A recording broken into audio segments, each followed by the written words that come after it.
Togo est fou. Le Togo à votre portée. Laisser unir seul aller aux élections, vous voyez ce que je dis souvent au Togo, nous avons plusieurs expériences. Nous avons eu l'expérience de boycott des élections. Nous avons eu l'expérience d'aller aux élections. Les élections présidentielles, nous en avons boycotté une. En 2013, nous avons boycotté 2 élections législatives, 2002 et 2018. Nous pouvons tirer des leçons. Qu'est-ce que cela nous a donné? Est-ce qu'on a évolué ou pas? Nous avons participé à beaucoup d'élections, les élections législatives, présidentielles, municipales. Et là aussi, nous avons des résultats. Est-ce qu'on peut tirer des leçons à partir de là?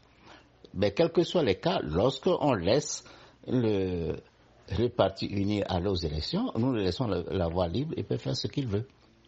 Au niveau des taux de participation, nos gens n'étant pas dans les bureaux de vote, il peut décréter le nombre de participants, le nombre d'électeurs qui ont participé au vote, et il peut déclarer n'importe quel résultat qu'il a obtenu.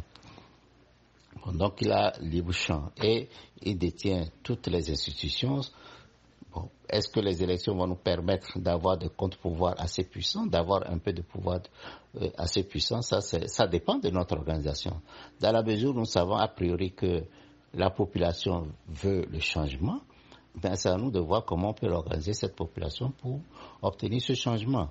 Si il est certain pour moi, je suis très clair à ce niveau, si nous ne pouvons pas organiser la population pour obtenir les vrais résultats des élections, il va de soi qu'il ne faut pas rêver qu'on puisse obtenir de cette population des manifestations ou bien des choses pour faire partie du gouvernement par d'autres moyens. À moins qu'il y ait des gens qui ont d'autres moyens, nous sommes un parti politique, ça ne nous concerne pas. Je ne dirais pas que ça ne nous concerne pas, je suis un Togolais, je veux le changement.